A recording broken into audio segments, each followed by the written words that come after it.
তারপর বিচার সবাই কাকা কাকিমা আসলো, তারাই আমাকে লালন পালন করে বড় করেছেন। মাঝে মধ্যে আমার বাবা মার কথা জিজ্ঞেস করলে কাকিমা মন খারাপ করে বলতো, আমরা কি তোর বাবা মার মতো না? আমি বলতাম হ্যাঁ তা তো বটেই। কাকিমা বলতো তাহলে বাবা মার কথা জিজ্ঞেস করছিস কেন? তখন আমি বলতাম তারপরও আমার বাবা মার ব্যাপারে জানতে হবে।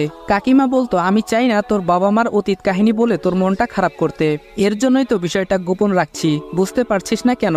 তাছাড়া আমরাও তোকে অনেক ভালোবাসি, আমার মেয়ে তানিশার থেকেও তোকে আমরা আদর যত্ন বেশি করি, তাহলে অতীতের এসব কথা শুনে মন খারাপ করার কোনো লাভ আছে? তখন আমি বলতাম আচ্ছা ঠিক আছে, আর জিজ্ঞেস করবো না এসব কথা। কাকিমা না করার কারণে আমি আর তাকে বলতে বাধ্য করিনি, এর জন্য বিষয়টা আজও আমার অজানা। তারপর কাকা কাকিমা তারা বিচার সবাই এসে শফিক সাহেবের দিকে তাকিয়ে জিজ্ঞেস করতেই তারা চিঠিটা তাদের সামনে ধরলো। তারাও নিমিষেই চুপ হয়ে গেল, তাদের মুখের ভাষা যেন হারিয়ে ফেলেছে। শফিক সাহেব তার মেয়েকে ডাক দিয়ে বিচার সবাই উপস্থাপন করলেন এবং জিজ্ঞাসা করলেন, এই ছেলেই কি তোমাকে চিঠিতে বাজে প্রস্তাব দিয়েছিল মামুনি? রিদিতা বলল, জি আব্বু, এই সেই ছেলে। শফিক সাহেব বলল, রহমান এবার তুমি বলো, তোমার ভাতিজাকে কি শাসন তুমিই করবা নাকি আমরাই করব? তাছাড়া গ্রামবাসীরাও দেখুক, তারাও যেন এই ইফটিজিং করা থেকে বিরত থাকে।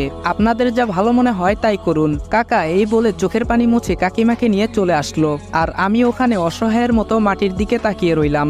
জাবেদ সাহেব বলে উঠলো, সালমান তুমি গিয়ে কাঁচা বেত ভেঙে নিয়ে আসো, যাও। কথাটা শোনা মাত্রই চুপসে গেলাম। তারপর এলাকার বড় নেতা তার গায়ের সম্পূর্ণ শক্তি দিয়ে 10টা বেতের আঘাত করলো, আর এইদিকে বেতের আঘাতটা সহ্য করতে না পেরে একটু সরে দাঁড়াতেই চোখের কোণের দিকে সজোরে আঘাতটা লাগে, যার দরুন চোখের কোণ থেকে রক্ত বের হতে লাগলো। আমার এমন অবস্থা দেখে শফিক সাহেব বলল, জাবেদ ভাই থাক, ছোট মানুষ, এবার ওর ভুল বুঝতে পারবে। জাবেদ সাহেব বলল, এই ছেলে যা, রিদিতার কাছে গিয়ে সরি বলবি এবং সেই সঙ্গে এটাও বলবি তার আশেপাশে আর ঘুরঘুর করবি না। তারপর আমি রিদিতার সামনে গিয়ে বললাম, রিদিতা আমার ভুল হয়েছে, আর কোনোদিন তোমাকে বিরক্ত করব না।